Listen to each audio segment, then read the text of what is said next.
I noticed there was a problem with the display, so let me try and read it to you in French. Un dernier bonjour. Ne meurs pas, papa, mais il meurt. Cette dernière année, il n'avait plus toute sa tête. Il a enlevé la chaîne neuve de sa tronçonneuse et on a bricolé une autre avec de vieux maillons. Peut-être, si je me couche, j'aurai des idées plus claires. Son épaule gauche montée dans son cardigan. Il pouvait voir dans un visage la mort. La famille le faisait venir pour rendre visite aux malades et prononcer de mots. À son tour, on le lui a dit.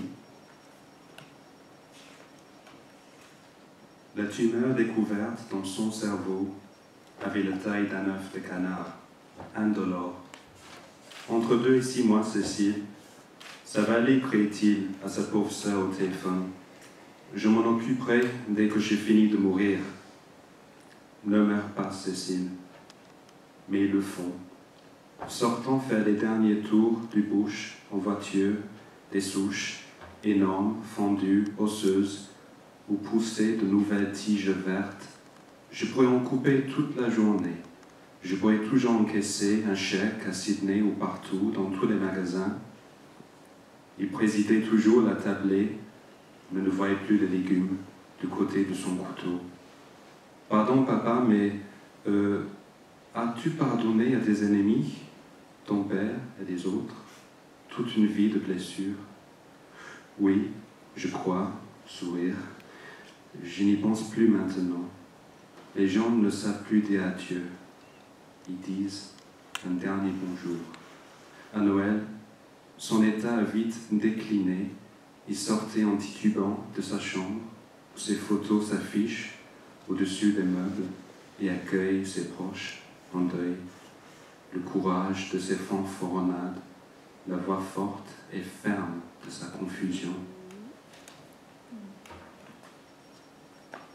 Les deux derniers jours à l'hôpital, ses longs avant-bras toujours rouges, tel acajou, ses mains saisissaient le chalet, je m'en vais.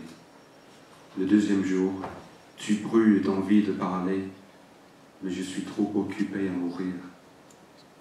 Le chagrin s'arrêta le jour de sa mort, veuf comme un soldat qui refusait de vivre sans ses camarades. Bon gars, Cécile, plus de bouvier australien, plus d'art de la traite, plus d'histoire. On use toujours de votre imagination, elle était plus forte que toutes les nôtres. Ta tombe s'est rétrécie d'une certaine manière pendant ces 3 mois. Le sol en pointe avec le flétrissement de l'argile, comme la fermeture éclair coincée sur un manteau. Tes chaussures de cricket, coquettes, sont au musée régional. Quelques lettres arrivent encore. 2 autres sont morts depuis toi, Annie et Stuart, le vieux Stuart. Le jour de ton enterrement, il y avait du monde, la famille et des gens venus de loin, mais d'autres, bien sûr, étaient déjà partis, assister à leur propre enterrement.